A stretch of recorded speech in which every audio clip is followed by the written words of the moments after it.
Alors, Toyota fait pression sur le gouvernement américain. Que se passe-t-il chez Toyota face à l'électrification? C'est une question que l'on peut se poser au vu des dernières décisions de la marque.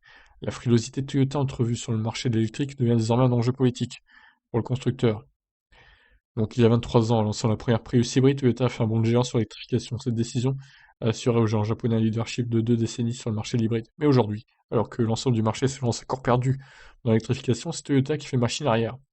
La marque japonaise a notamment surpris en annonçant que sa future citadine, donc la Igo Project X, là, ou X-Prologue, comme ils l'appellent, n'aurait pas de motorisation électrifiée. Aux États-Unis, le constructeur vient de faire pression sur le gouvernement américain pour ralentir le passage à l'électrique. Ah, mais ils sont infects, hein. Vraiment, pire marque, hein. Franchement. Après, on va encore dire que je m'énerve sur cette marque, mais c'est vraiment la pire marque. Devant le comité du Sénat pour l'énergie et les ressources naturelles, un représentant de la marque a alerté sur l'absence de préparation. Toyota a misé sur l'hydrogène avec la Mirai et semble espérer une inversion des tendances entre la pile à combustible et l'électrique. Oui, mais non, ça n'arrivera pas, ça, les gars, hein. Reprenez-vous, hein. Si nous parlons de progrès conséquents en électrification, il faudra surmonter des défis énormes, a déclaré Robert Wimmer, directeur de l'énergie et de la recherche environnementale de Toyota, parle des infrastructures de charge et de la disponibilité des batteries, de l'acceptation des clients et des tarifs abordables.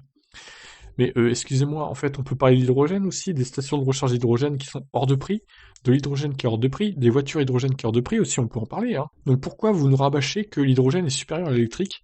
C'est juste incroyable. C'est un mauvais pari de leur part, alors ils essayent de tout faire pour que tous les pays passent à l'hydrogène le plus vite possible. Ah là là, Toyota, vous êtes des guignols, franchement, c'est tout ce que j'ai à dire. On peut voir un lien entre la volonté de ralentir l'adoption du zéro émission et le fait que Toyota n'a pas encore lancé de gamme électrique. Via des co-entreprises, la marque s'est implantée en Chine sur le marché 100% électrique et elle doit s'y installer cette année, dans le reste du monde. Gagner du temps en ralentissant la transition énergétique sur un plan politique semble néanmoins une option peu propice à réussir. Mais c'est une option honteuse surtout.